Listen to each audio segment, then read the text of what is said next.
Hey everyone, thanks for joining us. We are still admitting more people as we get started, but I will kick this off. We're thrilled you're here, whether you're in person or watching the recording for our final presentation in the DKU Bound series.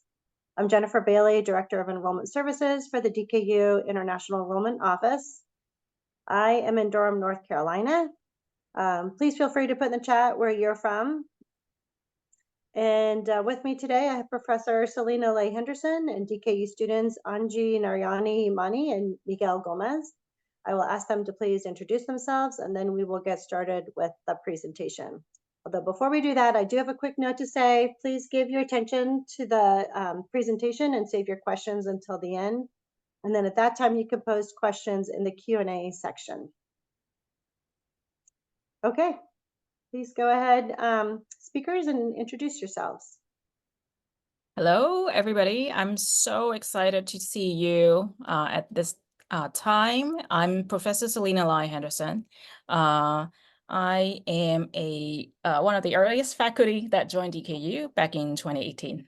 It hasn't been a super long time, but all of the wonderful events and activities, teaching and events that we have had over the past 6 years, right? Or 7 years. I lose track of time, but have been so wonderfully fulfilling that, I'm now excited to hear. First of all, congratulations to your acceptance to DKU. So my area of research, I'm primarily a American literature and history scholar. I'm in the Division of Arts and Humanities. Seeing the journey of DKU has been so wonderful, and I can't wait to share my experience with you, including teaching this first year Common Core. So my research straddles transnational spaces. Primarily, I look at works of American literature in different moments in Chinese history and in translation. As a lot of the faculty in arts and humanities work, they're similar in terms of looking at interdisciplinary stuff in transnational spaces, and similar actually to the Common Core, first year Common Core, and all of the Common Cores, by the way, in first, second, and your third year. We teach with a very strong team of interdisciplinarians across different divisions. But anyway, I've been leading this Common Core for 2 years now. This is my third year teaching it, and it's been really, really wonderful. Beyond the Common Core, I teach American literature and American history, Arts and Humanities 101, so foundational class. Yeah, I can tell you more about myself at some point, but I'll let my two wonderful students introduce themselves. Hey, I'm Miguel. I'm a freshman at DKU. And I'm from Italy originally, but I grew up in Shanghai, so just near Kunshan. And my intended major is, and I just recently decided this, is polycon with tracks in public policy. Perfect. Oh, sorry. Go ahead. Hi everyone, my name is Angie. I'm also a freshman. I'm from California. My intended major is global health and public policy, but you don't have to have it figured out by this point. Yeah, absolutely. You have a lot of time to explore. And as a matter of fact, I keep telling our students, open your mind, open your eyes, don't make your decisions so early, because there's so many wonderful courses to try out before you narrow it down to what you think would best suit your interests and passion. So we have quite a few people here, and I actually would like to know you. Do you mind turning on your camera and maybe tell us about yourselves, where you're from, and so forth? Stephanie, are you here? Hi. Yes. Hello. Hi everyone. My name is Stephanie Sang. I'm from the U.S. I'm from Chicago, and at DKU, I plan on majoring in global health with like the track in public policy. And yeah, I'm really excited to meet everyone. Welcome, Stephanie. Thank you. Sophia? Hello. Wait, can you hear me? Yes, yes. Yeah, so I was admitted for the class of 28. I'm a student from Chile, and my intended major for now is data science or computer science with the math and computer science track. But I'm still kind of undecided, but I think I'm going to do data science. Mm-hmm. Fantastic. Young? Am I pronouncing your name correctly? Young? Yes, actually, I'm the father of Stephanie. I'm on the train right now. I'm not sure Oh, if wow. you can hear me. All right. Where are you commuting? Oh, I'm from Shanghai back home right now. Oh, so you're based in China. Yeah, I'm in China. No. That's great. Deborah?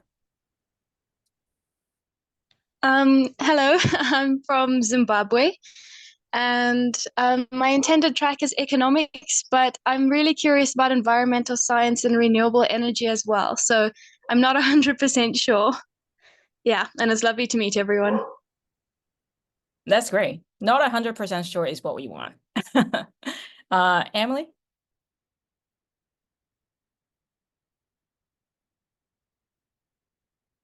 Or Munish? Hello everyone, I'm from Nepal, and as of now, I intend to major in data science or computer science, but I'm still exploring. That's fantastic. That's fantastic. And Solangel, is that how I pronounce your name? Hi. Um, sorry, Yeah. I'm at school right now. Yeah, I'm Angel.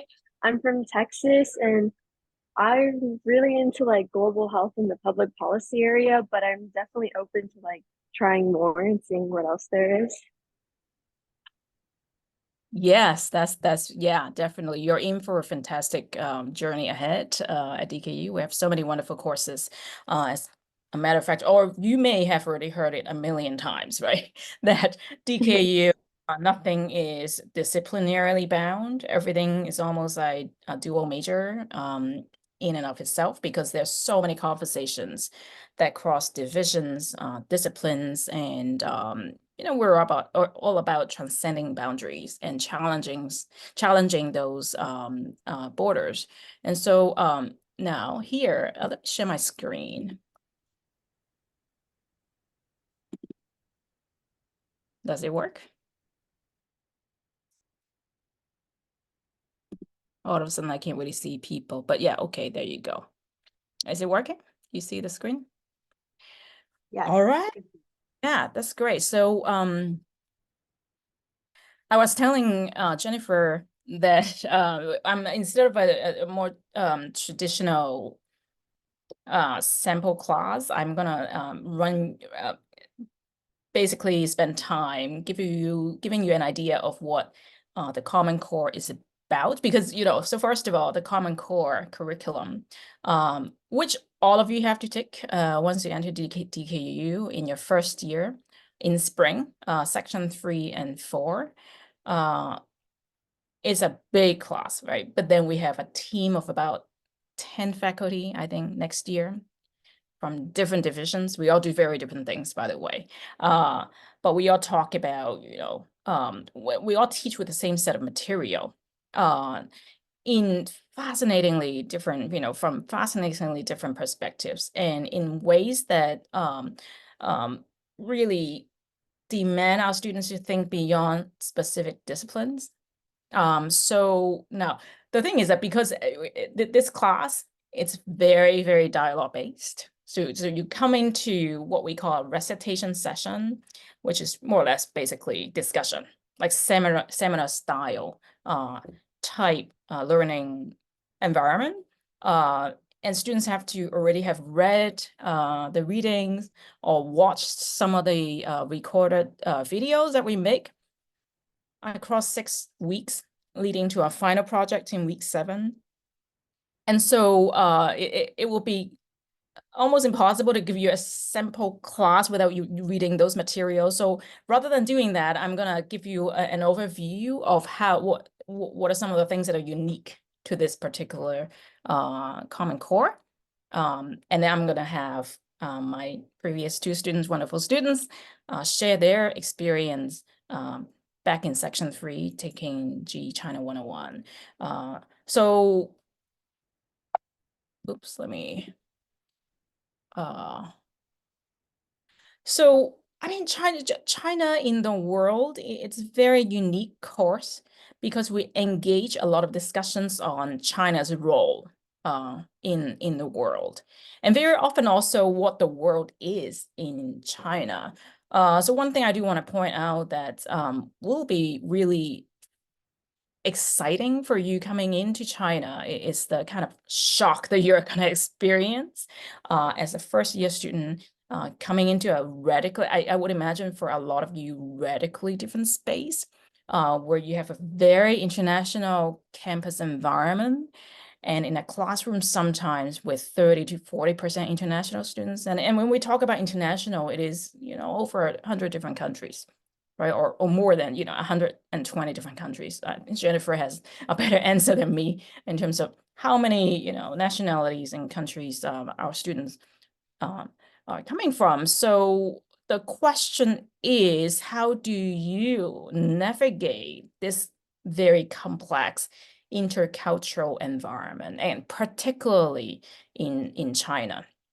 And how do you bring your worldviews, right, or your unique set of experience into a classroom in the setting of China? So in our classes, we often engage our students with topics as such, even though the Common Core is specifically about China.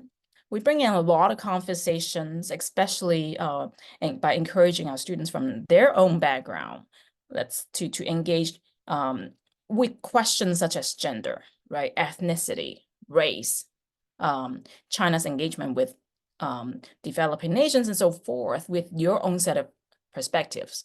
For example, what you see in your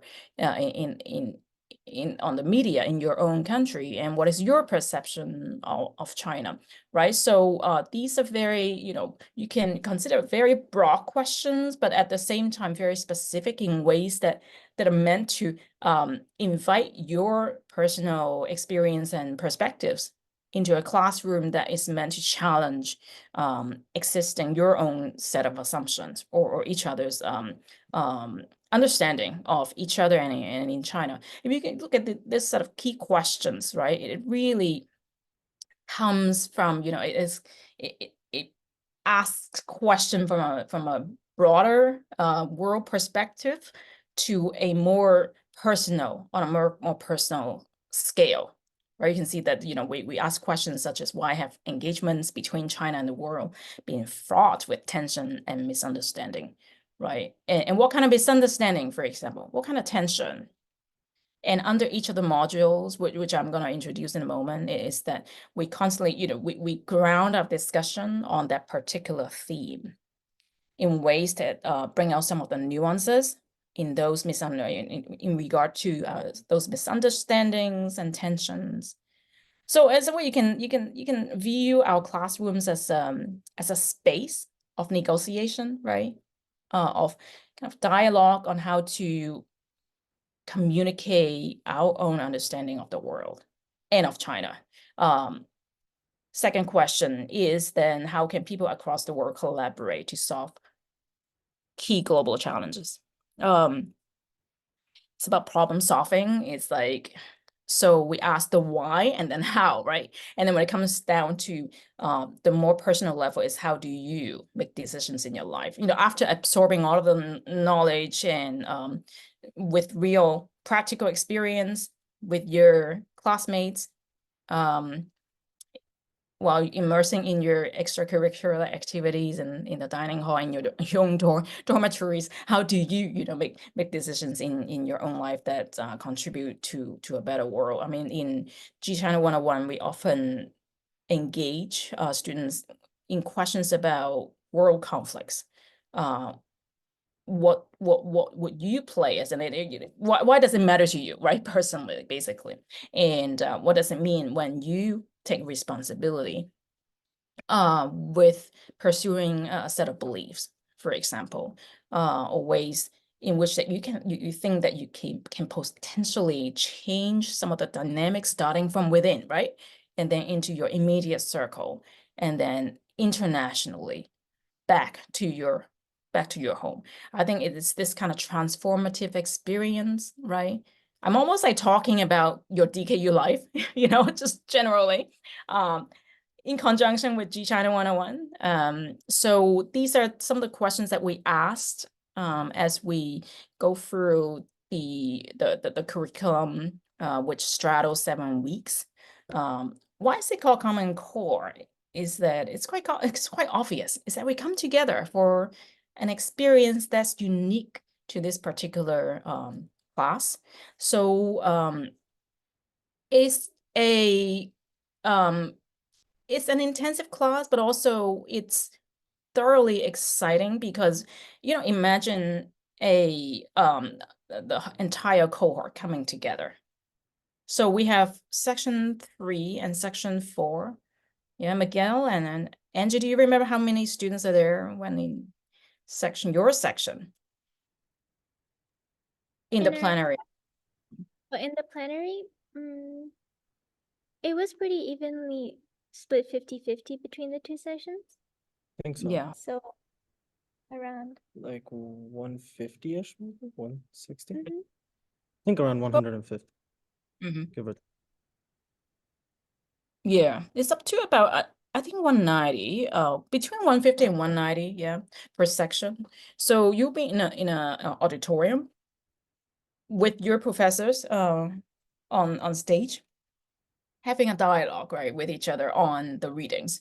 So we read the same set of material across different disciplines, but with professors from, like, for example, this year, I am on the same team as a fellow historian, a social political economist, I think at one point an economist, and a sociologist, right? And someone who makes films, for example. And so we all have our own set of insights when it comes to the different readings and the broad themes. And we have our recitations, right? So it's probably an unfamiliar term to particularly American students. Do you use this term at all in the US? No. So yeah, it is basically seminar discussion. We meet twice a week, actually 4 times a week. What am I talking about? So although in DKU classes, you do have classes that run only twice a week, but double the duration of time. So in G China 101, it's a 1 hour, 15-minute session, twice a week. And then Monday, for example, students would come in having already watched a lot of the recorded lectures particular to that week. And then we have readings for our students, and then they will come in already ready to talk about issues, right? Ready to go into a dialogue with one another. Once again, it's a very interactive class. I don't really talk, it's amazing so we have the discussion lead. The students, everybody has to lead a discussion.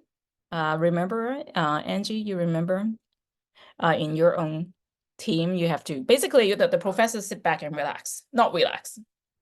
Actually, we pay full attention to your discussion lead. That is that students actually get to teach that particular class through really creative ways.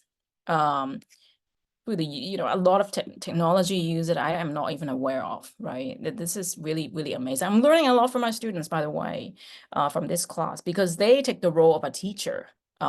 Once, they have that experience once in that term, and then they work with the same group for a final week project.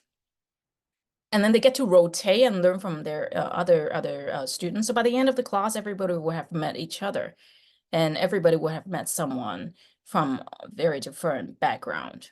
We also have the weekly plenary, so it happens on a Thursday evening where the whole class get together. Because in our own discussion recitation, the professors teach their own classes of 18 students per class, right? So you do have this very intimate learning environment.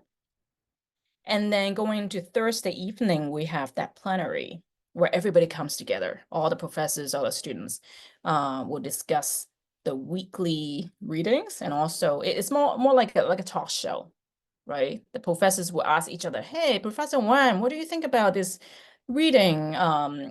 Gail has shared his reading of that this particular week. How can students use that reading for the essay that is due this Friday, right?"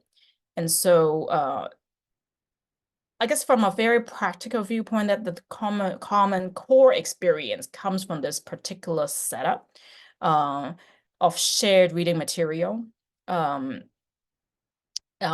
rigor in terms of how we evaluate our students. We do take grading very seriously, and at the same time encouraging our students to be creative and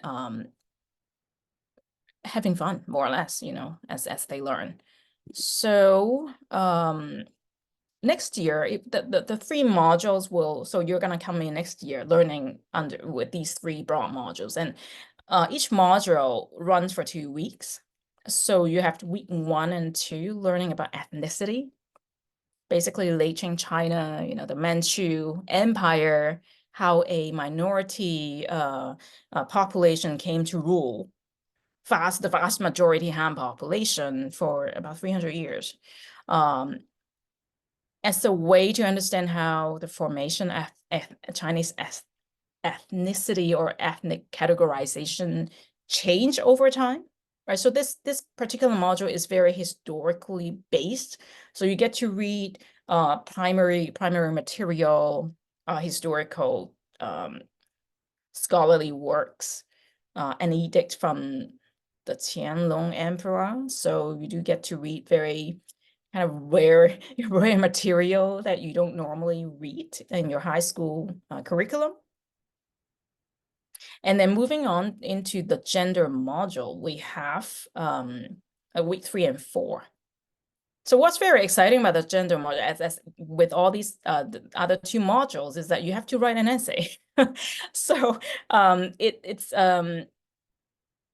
instead of 3 essays like what we did in the past, we actually this year transformed essay 2 in gender module into an oral assessment, right? So it's a very fun exercise. I think Miguel and Angie would tell you in a bit, is that we get our students to come in groups of 3. So instead of like a one-on-one oral assessment mode, more traditionally speaking, we put our students into different roles and perspectives when it comes to gender issues, right? Taking on, for example, a very conservative patriarchal role, or someone who's full, like radical feminist, and then someone who then takes on a more kind of a nuanced, I guess, role, mediating between these 2. And so no matter what you believe in, right, personally, you draw on the spot which role you're gonna take on, and then you go with a set of material that you think will back your stance. And so I think our students just learn so much. They ask, why do we have to argue for the patriarchal stance? I'm like, well, the exercise is for you to empathize, to understand each other. And so if you're not ever given the opportunity to consider that from that perspective, well, you may not understand why the world is so full of conflicts, right? I think it's a way to inspire dialogues and mutual, understanding when it comes to very fraught topics such as gender, right? And so the last module is China's engagements with developing nations. So the gender module, by the way, has a variety of types of reading. So it's no longer very history kind of disciplinarily based. It will move into something like short stories. You'll be reading short stories and ethnographic research into rural China, and then a play called Chinglish. I don't know whether you've heard of it. Chinglish by David Henry Hwan, navigating cross-cultural business mistranslation. It's so much fun. I'll show you pictures in a bit that our students had a lot of fun performing the roles. And China's engagement with developing nations touches a lot on policy making, different loan deals, and it's fascinating in many ways, because you're moving from history to literature, right, to cultural anthropology, into theater, and then to policy making and political science. So from that alone, it's just a broad range of reading material that's meant to challenge our students to engage with interdisciplinary material, and as a way to inspire conversations. So actually, this is a picture with my students' consent that I took just today in class. We had such a fascinating discussion. Actually, it's more a debate in the third module on whether China's engagement with developing nations is a quote-unquote win-win situation. You see that the groups come together, they're given a position, and then immediately they have to work with each other, consolidate a set of argument points. And then the four students at the back there, the judges, right? They're discussing what possible counterpoints that they could offer, or what some of the observations that they have over the debate between the two groups of students. My students are in love. I think they were so, they took it so seriously. It's great to see the very inspiring conversations that they had, despite the intensity, right, at times of the class and the material. So now on the right, I listed some of the things that we're doing in the class. So in your, in real life, when you enter G China 101, it's not like what I'm doing now. All right, I just want to make sure you know that usually I don't even talk so much, right? Usually I would talk about for 10 minutes, give them context, and kind of get students to talk about some of the things that strike them as fascinating or shocking or disturbing about that particular reading, right? To begin our conversation and dialogue.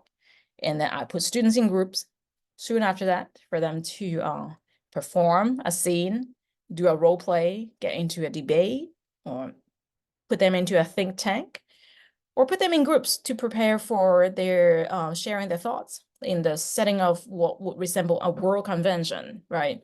And so to them, it's very hands-on and very practical use of what they read otherwise that could be theoretical.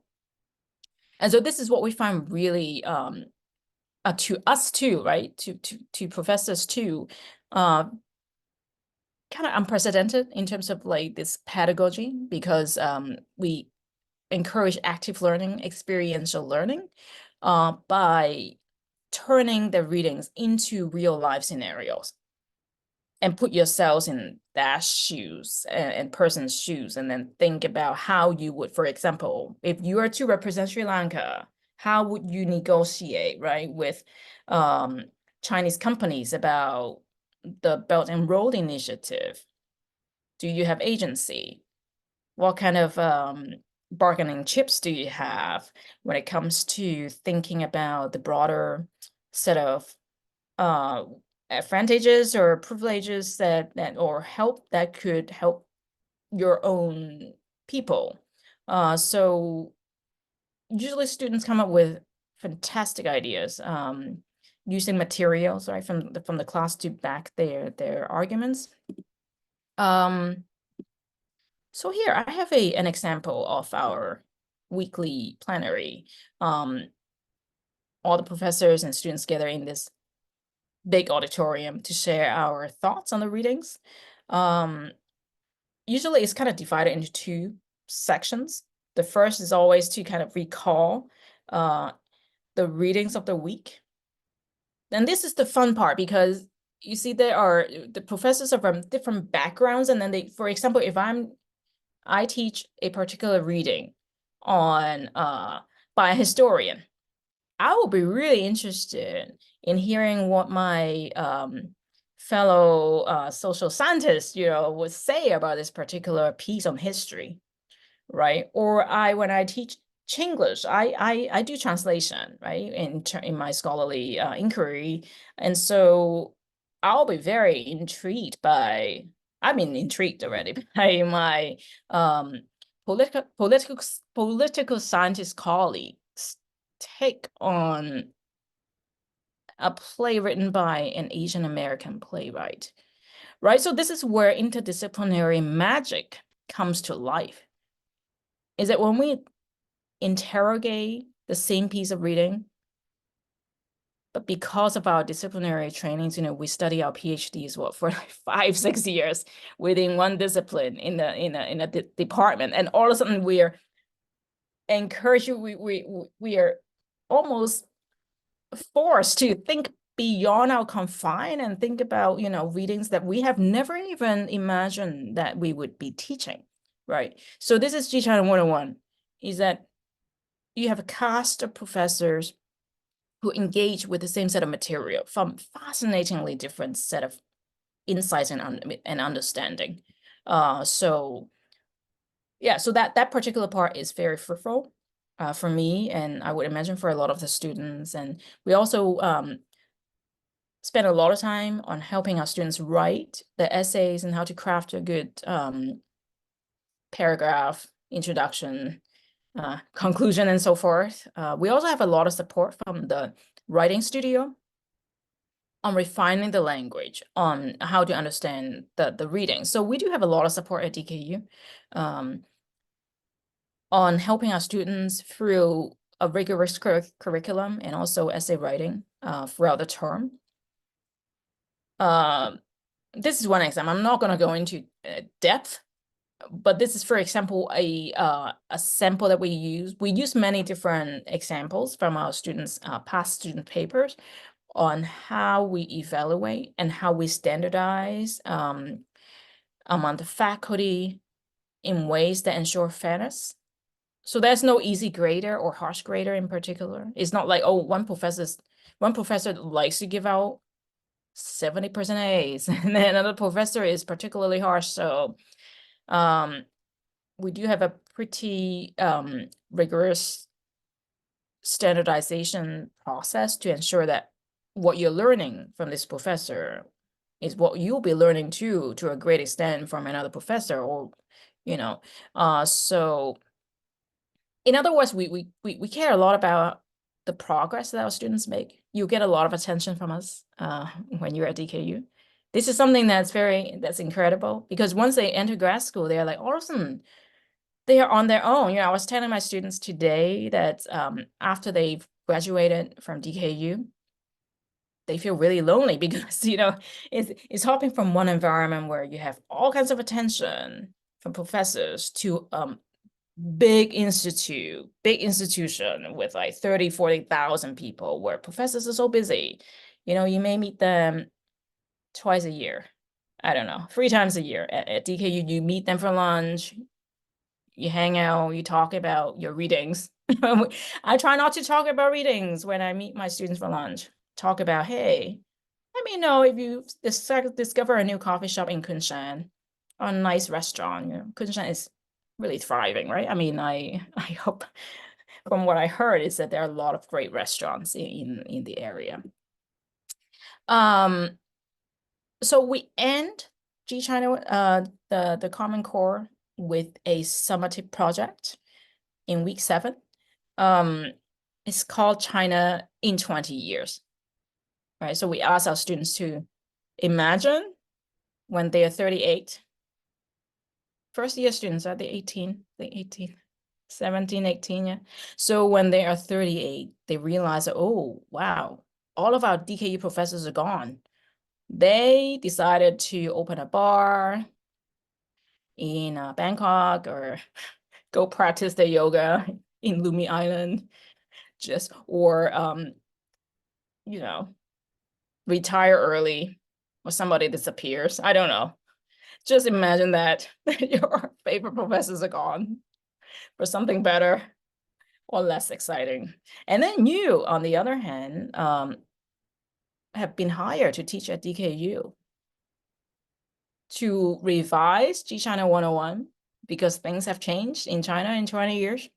So you have to come up with a very innovative scenario and yet grounded enough, right? And subsequently change some of the modules in our syllabus.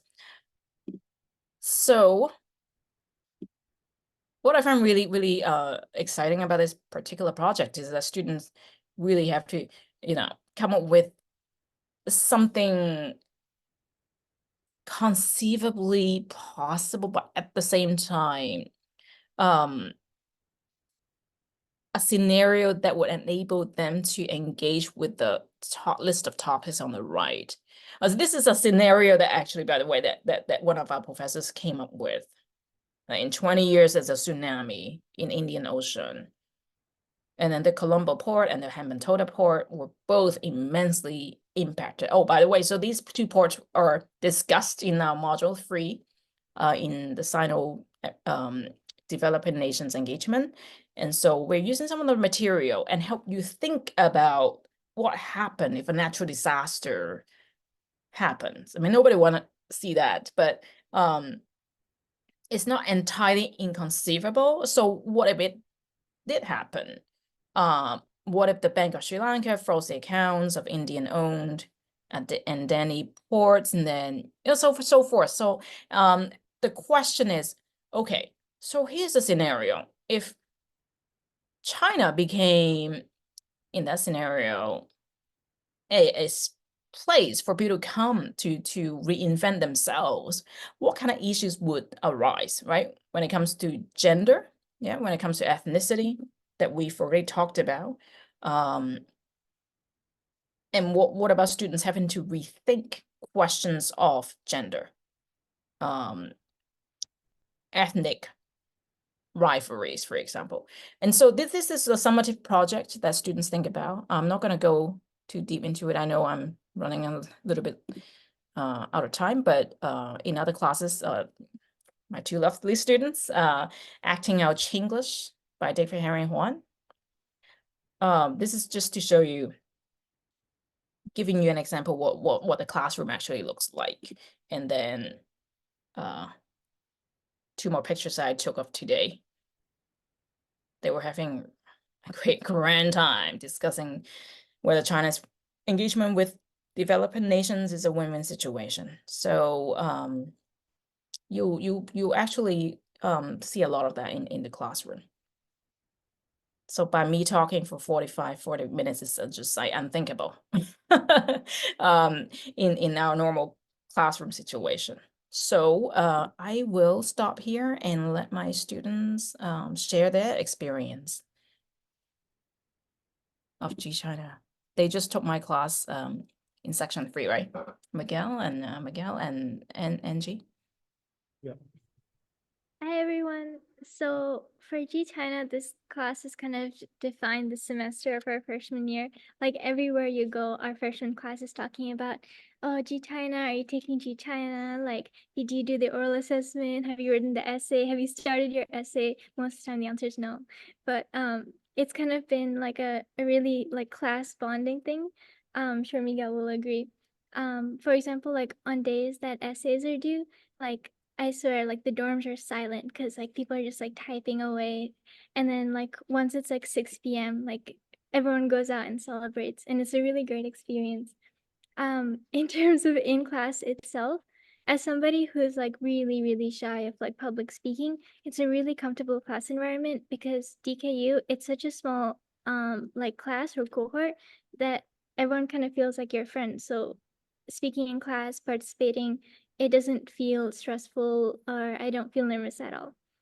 The content itself of the class, Miguel and I both really loved. It wasn't like a typical history class where you read like old documents or like just academic journals the whole class. For example, professor mentioned Chinglish, which we reenacted a scene of. I won't spoil it, but it's a really, really funny play.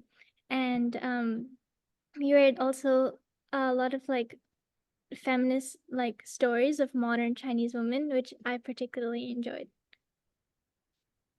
Yeah, I think this class is unique in the sense that it sort of caters to everybody. Not many classes at DKU do that to the extent that G China does. I mean, with there being an oral assessment, essays, we act things out in class, we have discussions, and the uniqueness of the final project. I think it has something for everybody. I really enjoyed the oral presentation, and actually or the oral assessment. And when I was practicing for it with my with a few classmates, the morning of the assessment, we actually got so carried away that we spent a few hours just discussing the topics and giving each other roles. And then we were we all got together after the assessment and talked about how it all went. And it was actually an enjoyable experience, which, assessments aren't always enjoyable or fun. But with G China, you always felt like it was interesting and you were sort of involved in the process. Especially because also as a Polycon student, coming into G China, I didn't really know what to expect, whether or not I'd be interested in the content, whether or not it would be too much literature. But then I found that although there are parts that you might prefer and might not prefer, for example, I liked when we talked about the BRI and China's sort of political involvement in Africa and what that entails, I was really interested in that and I loved writing that essay. However, every topic sort of interlinked, and so that gave a chance for everybody to put their own spin on it, use their own knowledge from their other classes. And I just thought that that made the class really unique and very open to everybody. And yeah, I really enjoyed it overall. That's great. Wow. Yeah, I'm glad to hear you enjoyed all of the assessment. And it is true that not all assessments are enjoyable. And let's face it, I mean, most of them aren't. But I'm glad to hear that you actually spent hours discussing the gender assessment topics in different roles. This is a great, brilliant example of how you learn beyond the classroom. Yeah, it would always end in debates whenever we would discuss it. Somebody would come up with some crazy opinion and we'd all just jump on them and No, we all have really open minds. no, So yeah, we're definitely open-minded. Yes, I can say for sure. Or you become more open. You become more open-minded after even a semester. Yeah. yeah. Yeah, it really does. There's no judgment. Like everyone really is your friend at DKU. And yeah, because it's such a comfortable environment, there's a lot of fluidity like in class time of what you can do. The discussion lead where the students lead a class. I know for my friends group in a separate class, they bought like snacks and food and lollipops. Anyone who answered a question would get like a pastry or something. So there's a lot of fun things you can do. Yeah. Did your experience change? I mean, from the first day you entered the classroom and then toward the end, did you see some sort of like, I don't know, transformation or change in how you look? Sorry. No, go ahead. Oh, no, I was just going to answer the question that, yeah, I think there was a big change in the sense that I remember when I was doing the lectures and the readings for the first week, I did them the weekend before we started. And I was like, oh, like, I don't think I'm going to like this class. And I remember telling Angie, but then as like another week passed by and there were like drastically new readings and like new discussions and everything was sort of evolving and we started looking at plays and started writing our essays, I started to really like enjoy the course just because of the variety of content and all of it relating to China. And living in China and studying these things, it gives you a new perspective as to where you really are, where you're studying, where you are, going for university. Yeah.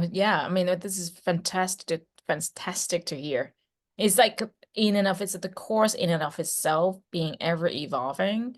I mean, even though we teaching with the same set of material for 2-3 years. I mean, we do change, right, every 2-3 years in terms of modules, depending on who teach on the team. But the faculty come together to discuss, things that could be improved, and then we do have a lot of interaction every week. WeChat is it keeps you busy, and we talk about what worked, for example, in tonight's plenary, or what could be done differently next in next section. And so the fact that it's constantly, we're constantly engaged and obsessed almost about improving the course it's what makes it so engaging, I guess.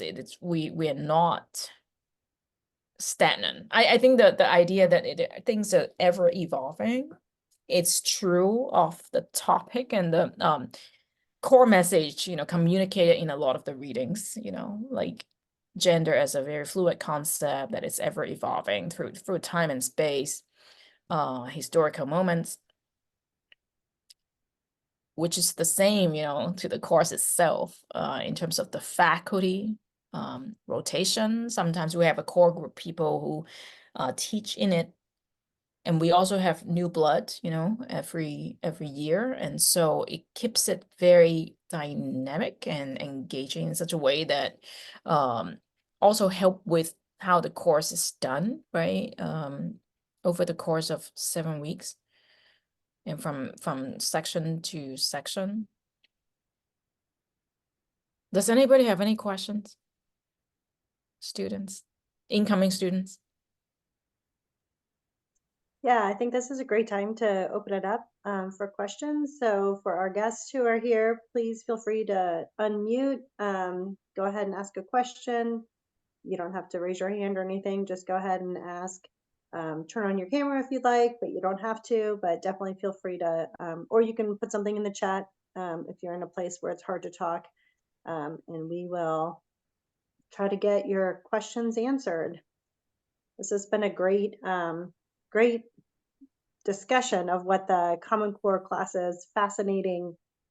Me as a enrollment administrator, it's always fun to hear about the classes and hear from professors and students. So I really appreciate that. I learned a lot, and hopefully you attendees learned something as well, a little insight into DKU. But I'm sure some of you have a question.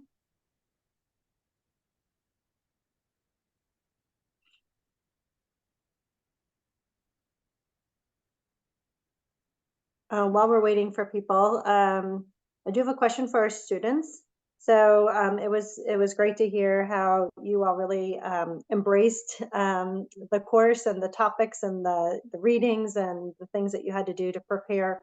Can you just give an idea of how much time you spent on this one course outside of the classroom, just to give people an idea of how much engagement there is academically?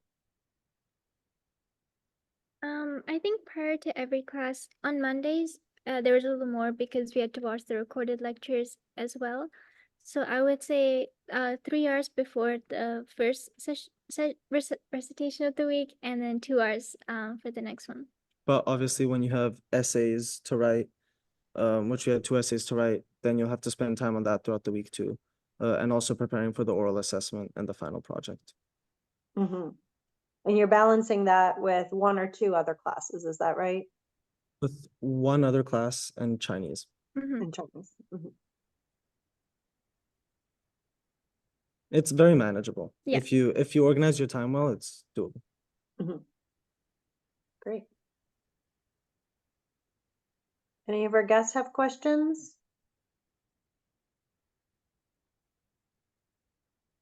Sophia, go ahead. I don't know if this is a really silly question, but I do kind of know that. So I actually looked English up, and apparently it's like Chinese and English. So are students supposed to act out in Chinese as well, or is it just the English parts? Do you want to answer, Angie? Well, you could. I know in our class, we had an American student and a Mongolian student act out their parts. and they did speak in Chinese because we're all learning Chinese together. So it's a good opportunity to practice.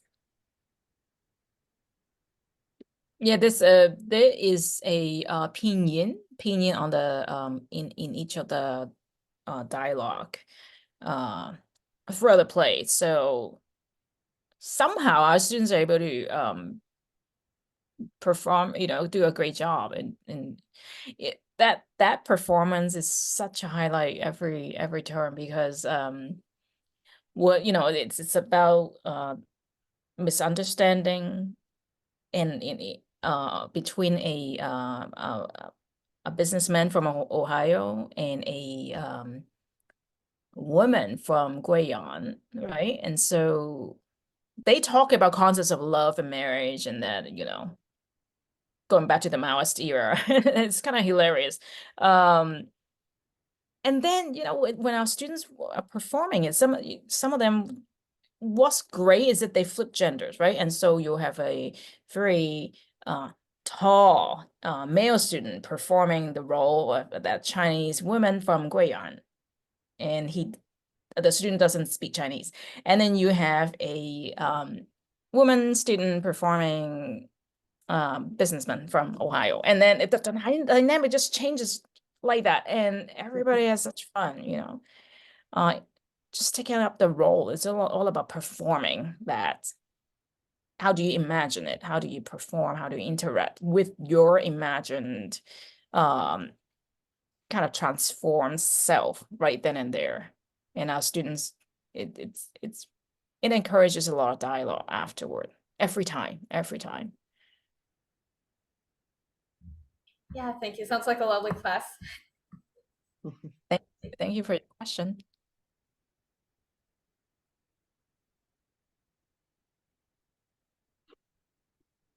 Okay, we have time for another question if anyone has anything, either about the class or enrollment questions as well, before we wrap up here. This is the time. Life at DKU, life in Yeah, Kunshan. life at DK. You have a professor and 2 students to ask, and an administrator to ask questions of. So feel free, please.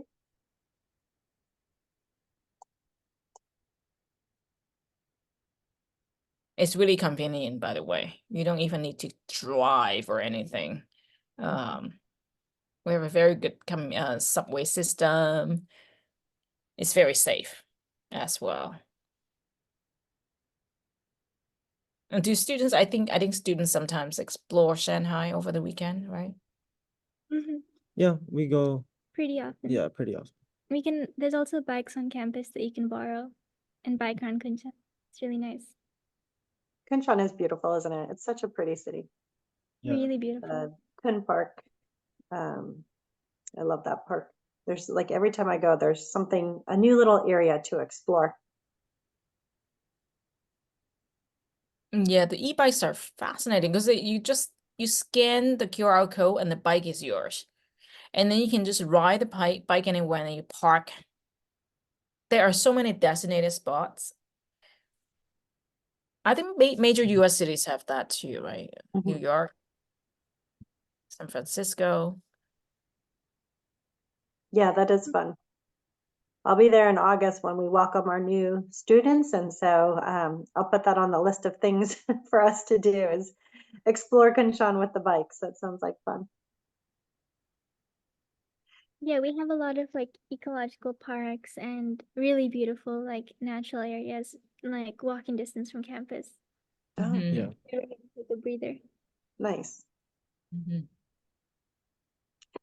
Well, I think we will wrap this up. Unless anyone has any last minute questions, feel free to jump in. But I do want to say thank you to Professor Lai Henderson and to our students. It's been fantastic. I learned a lot. Wish I could take the class. It sounds fascinating and a lot of fun. This is our last DKU Bound session. Yay! So good job bringing in the last one.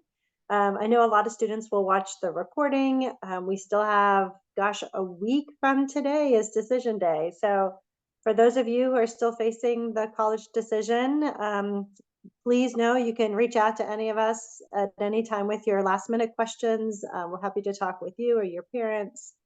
And for those of you who have already selected DKU, we can't wait to see you in August in China. So thanks everyone. Have a great day, evening, and we will catch up with everyone soon.